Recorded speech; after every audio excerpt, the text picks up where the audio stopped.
Tolulope Adeleru-Balogun is in Accra, Ghana for the meetings and now joins me live on NC Continental. Good to see you, Tolu. And well, has it been with proceedings going at the conference?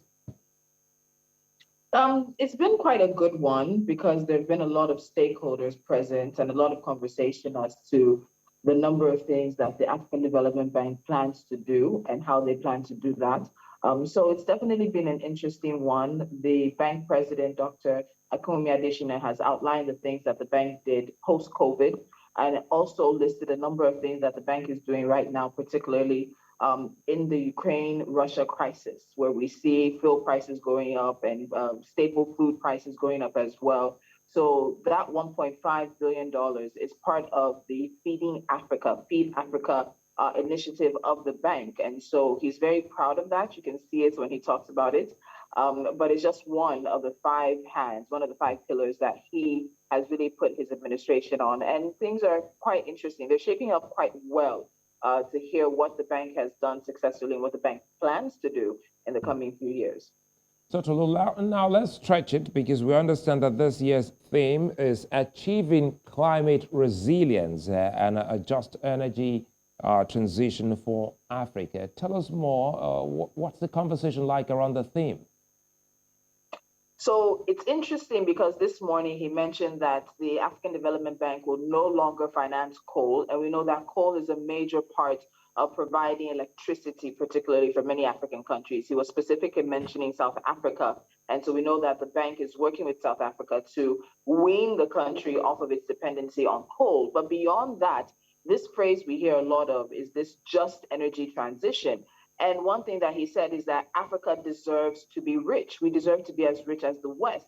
And there will be no just energy transition if African nations are barred from using the natural resources they have to provide energy and electricity for themselves, to power their economies, and of course, move development forward for their people. So in stressing the need for a just energy transition, he also did mention that there are going to have to be some kind of exemptions made for African countries so we can utilize the resources that we have to the best of our ability for our citizens. So he was very, very vocal about that, very emphatic about it as well. And I know it's going to be a sticking point because we've seen Western countries sign on to moving away from reducing their carbon emissions, reducing greenhouse gases and things like that. But Africa is yet to fully, I guess you would say, exhaust the natural resources we have in terms of providing electricity. And one thing you must do is power up this continent in order to move development forward. So a just energy transition will need for African countries to be able to use those natural resources. And I know that Dr. Adeleru is probably one of the leading voices in stressing that fact for African nations, that you can't just expect us to immediately move to green energy solutions when we haven't even made use of the ones that are available to us. Now, let's talk more about green energy before I let you go to, the talks about green energy solutions. Were there key points shared on the day? Yes, so he did make some key points. He talked about the fact that a number of the projects that the bank is working on in recent times have to do with renewable energy. I think about 80% of the projects that the bank is working on financing in one way or the other have to do with renewable energy. So the bank is working on a number of projects spread across the continent. So it's not to say that we won't be in the green energy, we won't be in the transition, but we're not going to be there at the same rate everybody else is. And he also made the point that, let's be honest, renewables are simply not enough for the African continent. They're not enough for the majority of our economies as it stands.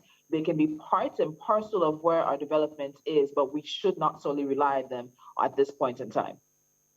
Well, Tolulope, many thanks for your time, and we do hope to get back to you for more updates. All right, thank you, Suleiman.